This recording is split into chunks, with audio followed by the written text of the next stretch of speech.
là. Je connais les ruses pour les attraper. Depuis toujours, c'est mon métier. Pour les prendre, je deviens dentiflant. C'est comme ça que j'arrive à imiter leur sang. Pourtant, je vais le retrouver, mais peut-être que je vais me retromper.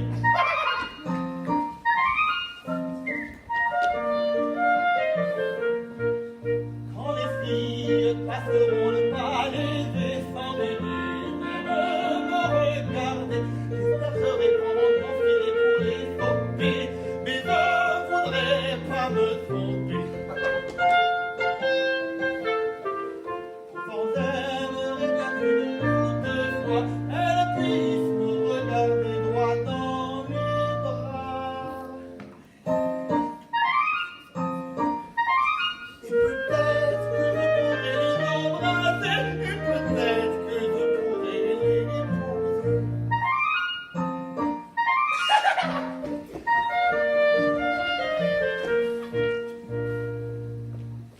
Alors, il paraît que vous savez la terre magie.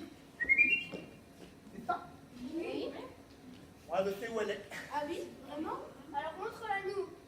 Vous voulez la savoir, ouais? Oui. Alors, suivez-moi.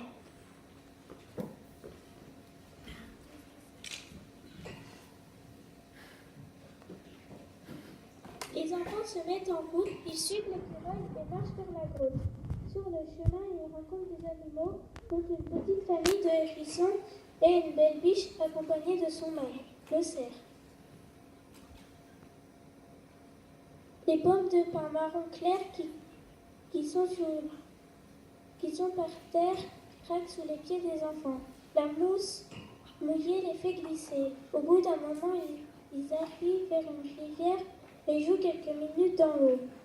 Courant éclabousse tout, mais il faut se dépêcher, le temps presse. Alors les enfants et l'écureuil continuent d'avancer.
Enfin, ils arrivent à la grotte, mais les enfants découvrent que l'entrée de la grotte est complètement bouchée par des tas de cailloux.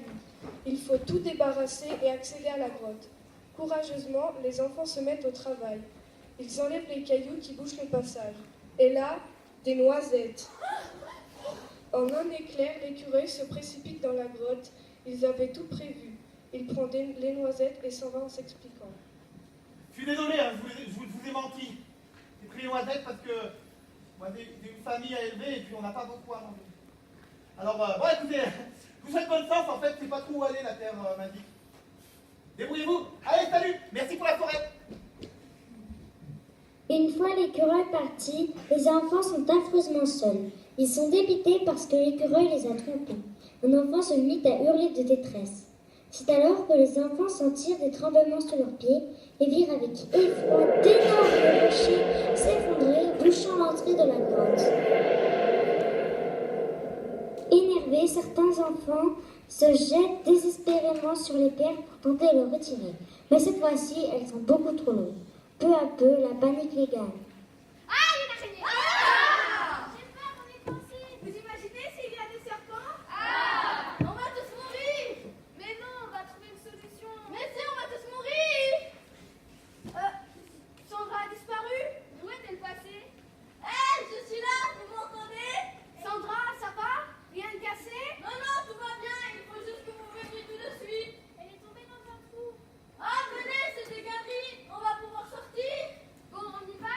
Allez. Il y aura pas de serpent? Un par un, les enfants se jettent dans le trou. Ils se mettent en route, mais dans le noir. Ce n'est pas facile de se repérer. Ils sont vite bloqués par un carrefour de 3 tunnels. 3 groupes se forment. Chacun part de son côté. Le premier groupe suit un chemin fait de pierre et de boue. Apeuré, le plus petit des enfants se met à pleurer. C'est alors qu'ils arrivent vers des vers de terre. Tout le monde crie en reculant. Ils reviennent au point de départ.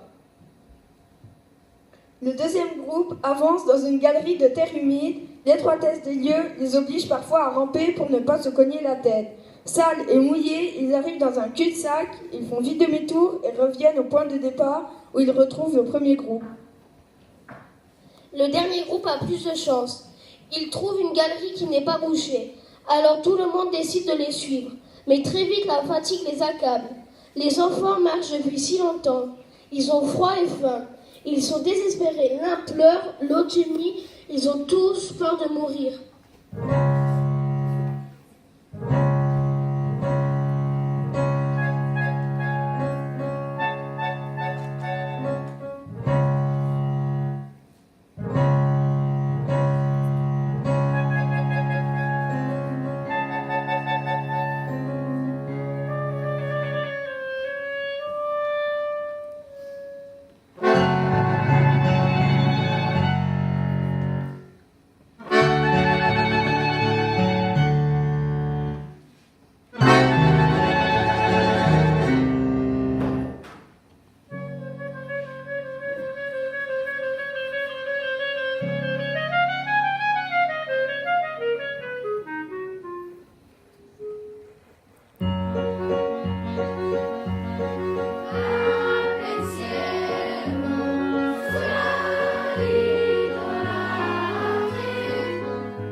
C'est alors qu'ils entendent un bruit. Sous leurs pieds, la terre tremble. Les enfants aussi tremblent. Ils sont paniqués et se mettent à claquer des dents. De la terre tombe sur la tête des enfants. Ce sont les bulldozers et les camions qui passent au-dessus d'eux. Un à un, les enfants commencent à perdre tout espoir. Ils crient au DF au-dessus d'eux de tout arrêter. Mais bien sûr, ces derniers ne les entendent pas. Comble de malchance, un enfant se tord la cheville. Abattu par la douleur, deux amis proposent de le porter. Les enfants sont tous solidaires, déterminés à se rebeller contre les DF. Après plusieurs heures de marche, ils finissent par déboucher dans une cave de plafond extrêmement haut, d'où parviennent des sons étranges.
Excusez-nous, mademoiselle. Oh, des enfants? Mais qui êtes-vous? Et que voulez-vous? Je n'ai pas l'habitude de recevoir de la visite ici. Je nous sommes égarés. Il y a des DF qui veulent couper les arbres de nos forêts. Oui, et nous cherchons la terre magique dont le volcan nous a parlé. Oh, vous cherchez la terre magique? Je peux peut-être vous aider. Moi, je connais cette terre magique.